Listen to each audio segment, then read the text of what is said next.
शादी की रात मैं दुल्हन बनी बैठी हुई थी कि अचानक लाइट चली गई। लाइट जाते ही मुझे अपनी भाभी की बात याद आ गई। उन्होंने कहा था कि देखना, अपने आप को पसीना मत आने देना, वरना पसीना आते ही तेरा महंगा मेकअप उतर जाएगा और तेरा पति तुझे देखते ही डर जाएगा। लाइट जाते ही ये सब सोचने के बाद मैं बहुत घबरा गई, क्योंकि मैं बहुत काली थी। रवि से मेरी मुलाकात फेसबुक पर हुई थी। हम दोनों रोज फोन पर बातें करते करते एक दूसरे को पसंद करने लगे। रवि ने जब मेरी तस्वीर मांगी तो तस्वीर में काला गोरा तो समझ में नहीं आता। मेरे नैन नक्श अच्छे थे, इसलिए मेरी तस्वीर बहुत अच्छी आती थी। जब मैंने उसे अपनी तस्वीर भेजी तो वो देखते ही मुझे पसंद कर लिया और कुछ ही दिनों में हमारी शादी हो गई। शादी की रात मैं दुल्हन बनी बैठी हुई मन ही मन घबरा रही थी कि अगर मेरा मेकअप उतर गया तो रवि कहीं मुझे देखते ही मुझे छोड़ न दे। इसलिए लाइट जाते ही घबराहट की वजह से मैं बाथरूम में चली गई कि लाइट आने के बाद मैं अपने मेकअप को थोड़ा ठीक ठाक कर लूंगी। थोड़ी देर में ही लाइट आ गई और मैं बाथरूम से बाहर निकली, पर जब मेरी नजर अपने पति पर पड़ी तो मेरी जान निकल गई, क्योंकि वो तो एक मेरा नाम नैना है। मैं दिखने में एकदम काली थी, इसलिए मेरे लिए जो भी रिश्ता आता मेरे काले रंग को देखकर मुझे ना पसंद कर देता। इस बात को लेकर मैं और मेरे घर वाले बहुत परेशान रहते कि आखिर मेरी शादी होगी भी कि नहीं। मैं अपनी दोनों बहनों में सबसे सांवली थी। मेरी दोनों बहनें मेरे से छोटी थी, पर उनकी शादी हो गई थी। मेरी सांवली शकल सूरत की वजह से कोई भी लड़का मुझे पसंद नहीं करता।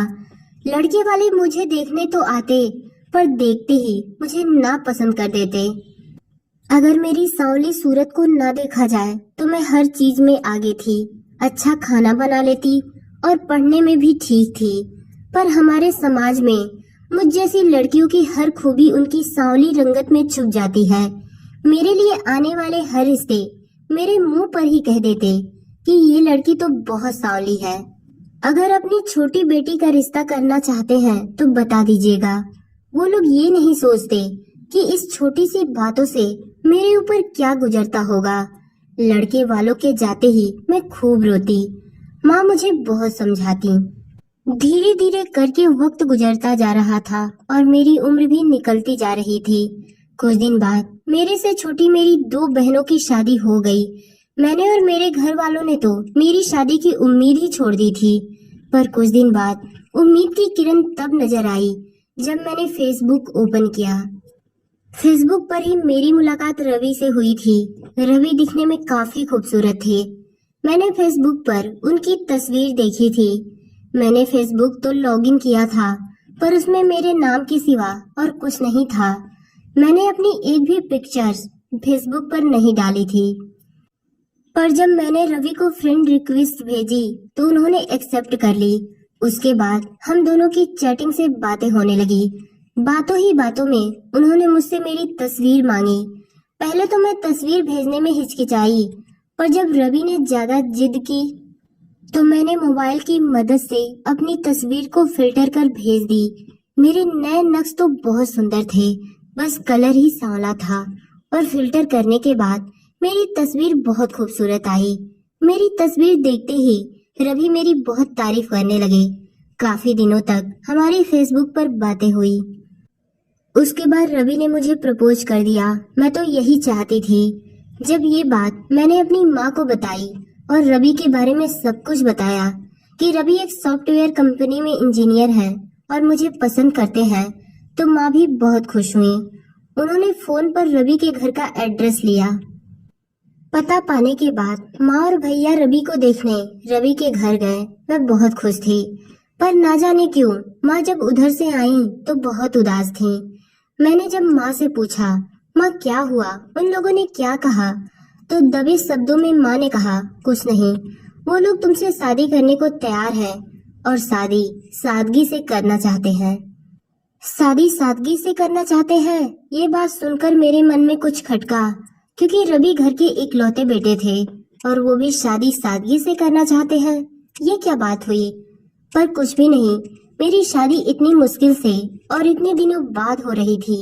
हम लोगों ने लड़के वालों की हर बात मान ली और कुछ ही दिनों में मेरी और रवि की शादी हो गई। शादी होने से पहले मैंने माँ से एक बात कही थी कि माँ, अगर वो लोग अपनी इतनी शर्तें मनवाना चाहते हैं तो हमारी तरफ से भी उन्हें एक शर्त बता दो कि हमारे घर में लड़कियों की शादी पर्दे में होती है। पर्दे में शादी होने से बिना किचकिच मेरी शादी हो भी जाएगी और किसी को पता भी नहीं चलेगा कि मैं इतनी बदसूरत हूँ। और शादी होने के बाद क्या है, जब शादी हो जाएगी तो मैं अपने प्यार और गुण से अपने पति को अपना बना लूंगी।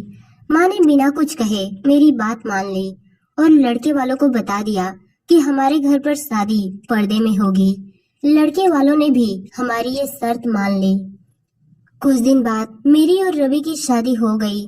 शादी होने के बाद भाभी मेरे कमरे में आई और मुस्कुराकर मुझसे कहने लगी, देखना नैना, शादी की पहली रात को अपने आप को पसीने मत आने देना, वरना इतना महंगा मेकअप तुम्हारा खराब हो जाएगा।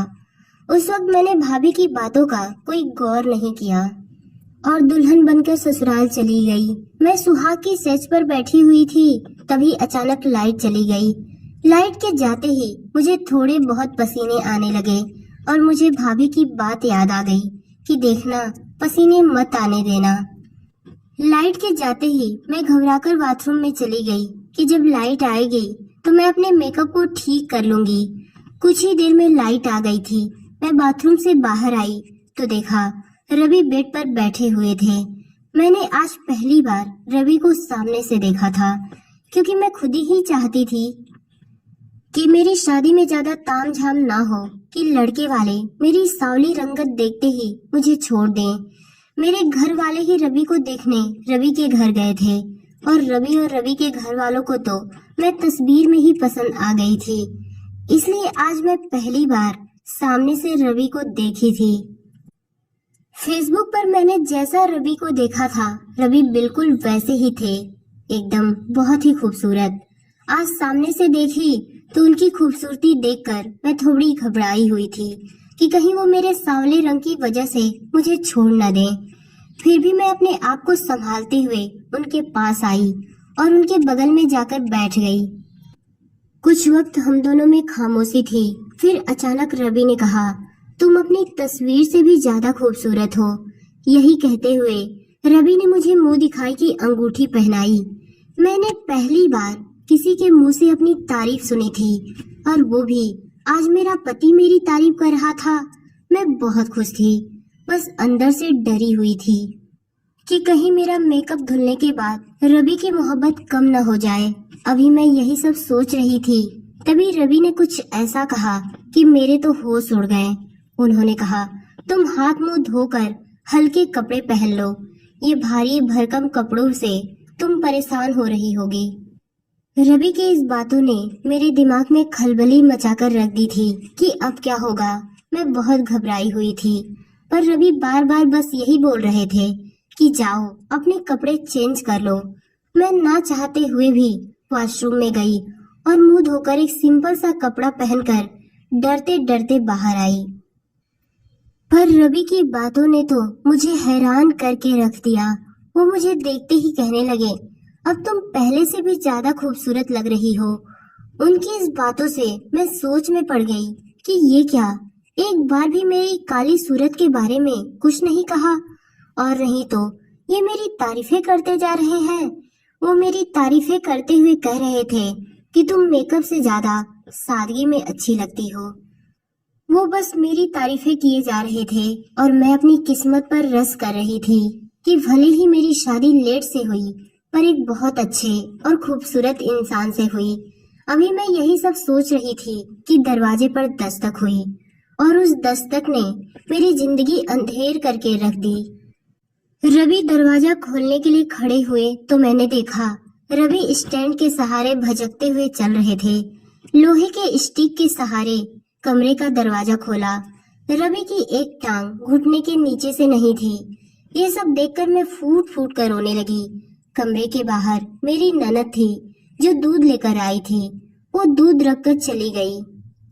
आज मुझे माँ की चुप्पी याद आ रही थी कि माँ जब रवि को देखकर आई थी तो इतनी चुप चुप क्यों थी।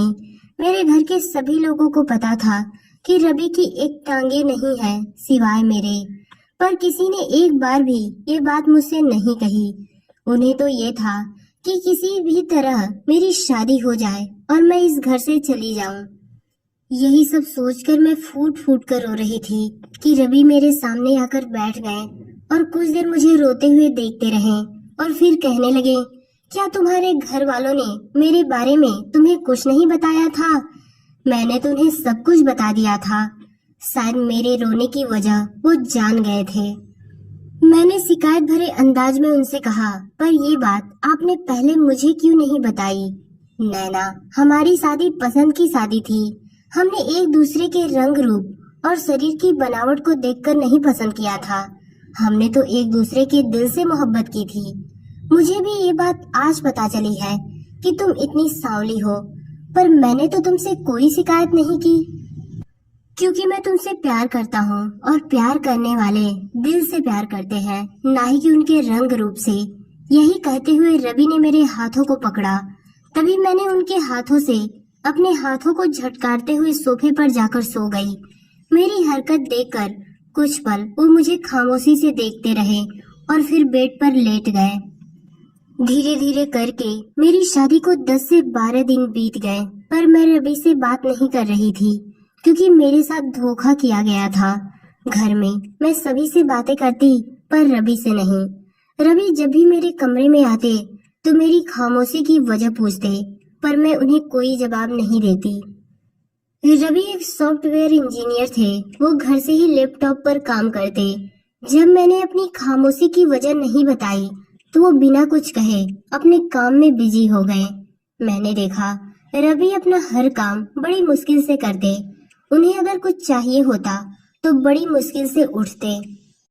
उन्हें ऐसा करता देख मैं उनकी मदद करना तो बहुत दूर की बात थी। गुस्से से मैं मुंह फेर लेती थी। रवि अगर भूल कर भी मुझसे कोई अपनी चीज मांगते तो मैं उन्हें चिढ़कर जवाब देती थी, पर वो मेरी किसी भी बात पर गुस्सा नहीं करते, बल्कि मेरी हर खरी खोटी खामोशी से सुन लेते। एक दिन रवि ने मुझसे कहा कि मैं काम से कहीं बाहर जा रहा हूँ, अगर तुम्हें मायके जाना है तो मैं तुम्हें छोड़ दूंगा। उनकी ये बात सुनकर मैं हंसते हुए बोली, क्या आप इस काबिल भी हैं कि मुझे कहीं ले जा सके? मेरी इस बात पर उनका चेहरा बुझ सा गया।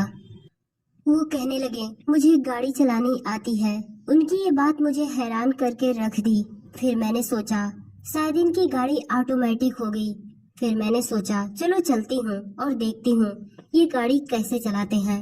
मैंने देखा गाड़ी नॉर्मल गाड़ियों की तरह ही थी और वो एक पांव से ही गाड़ी को कंट्रोल करके बड़े सलीके से चला रहे थे। सिग्नल पर गाड़ी खड़ी हुई तो आसपास गुजरने वाली कुछ लड़कियां हम दोनों को हैरत से देखने लगी और हमें देखते ही हंसते हुए कहने लगी, कैसा खूबसूरत लड़का है, और बीबी देखो बिल्कुल काली। मुझे तो तरस आ रहा है बेचारे पर। लड़कियों की बातें हम दोनों ने ही सुनी थी। उनकी बातें सुनकर तो मेरा खून खौल गया। उन लोगों ने मेरे जख्म नए सिरे से ताजा कर दिए थे। मेरा चेहरा देखते ही रवि समझ गए कि उन लड़कियों की बातों ने मुझे परेशान कर दिया है। वो मुझे समझाते हुए कहने लगे, तुम लोगों की परवाह मत किया करो, क्योंकि तुम मेरे लिए बहुत खूबसूरत हो। रवि की ये बात सुनकर मैंने गुस्से में कहा, बस करो अब मेरी तारीफें करना। एक लड़की के लिए बिल्कुल आसान नहीं होता एक अपाहिज के साथ जिंदगी गुजारना। कुछ ही देर में मेरा मायका आ गया। रवि बाहर से ही मुझे छोड़कर जा रहे थे, पर जाते हुए उन्होंने मुझसे कहा, नैना, अगर तुम मेरे साथ खुश नहीं हो तो जो चाहे वो फैसला कर सकती हो। तुम हर फैसले के लिए आजाद हो। मेरे लिए वापसी का रास्ता अगर इतना आसान होता तो मैं कब का तुम्हें छोड़ देती। यही कहते हुए मैं गाड़ी से उतर गई और रवि को बिना अंदर बुलाए मैंने दरवाजा बंद कर दिया। कुछ दिन मायके में रहने के बाद मुझे एहसास होने लगा कि अब मेरा ठिकाना यहाँ नहीं है। 2 दिन मायके में रहने के बाद वापस मैं अपने भाई के साथ ससुराल चली आई। भाई को कुछ काम था तो भाई मुझे बाहर ही छोड़कर वापस चले गए। मैं घर के अंदर गई तो मैंने सुना मेरी सास और ननद तेज लहजों में मेरे ही बारे में बातें कर रही थीं। वो रवि से कह रही थी कि तुम में ऐसी कौन सी कमी थी रवि, जो इस काली महारानी को तुमने पसंद किया। तुम्हारी काबिलियत देखकर बहुत सी लड़कियां तुमसे शादी करने को तैयार थीं। अच्छा खासा कमाते हो, घर है, गाड़ी है। तुमने एक बार भी महसूस किया है कि वो तुम्हारे साथ बिल्कुल अच्छी नहीं लगती। काली कलूटी कहीं की, रवि ने गुस्से में कहा। बस करिए माँ, नैना मेरी पत्नी है और वो कितनी खूबसूरत है ये मेरे से बेहतर कोई नहीं जानता। जब मैं उसके साथ खुश हूँ तो किसी को कोई हक नहीं है उसे कुछ कहने का। खामोशी से उनकी बातें सुनने के बाद मैं सीधा अपने कमरे में चली गई और मुझे अपनी गलती का शिद्दत से एहसास होने लगा। मैं अभी यही सब सोच रही थी, तभी रवि कमरे में आए और मुझे देखकर हैरान हो गए और पूछने लगे, तुम कब आई? मैंने कहा, सही वक्त पर पहुंच गई थी। फिर मैं उनके करीब आई और सहारा देते हुए मैंने उन्हें बेड पर बिठाया और खुद फर्श पर उनके पैरों के पास बैठ गई। वो मुझे यूं अपने पैरों के पास बैठा हुआ देखकर हैरान हो गए। नैना, तुम यहाँ पर क्यों बैठी हो? उनकी इस बात पर मैं फूट फूट कर रोने लगी। आज मुझे एहसास हो गया था कि रवि ने मुझसे सच्चा प्यार किया था, इसीलिए मेरे अंदर की कोई भी कमी उन्हें कमी नहीं लगती थी और मैं थी कि बस उनमें कमियां निकालती जा रही थी। मुझे अपनी गलती का एहसास हो गया था। मैंने रवि से माफी मांगी और आज मैंने रवि को अपना सब कुछ सौंप दिया। आज मैं रवि के साथ बहुत खुश हूँ क्योंकि वो एक बहुत अच्छे इंसान है और सबसे बड़ी बात तो ये है कि वो मुझसे बहुत प्यार करते हैं।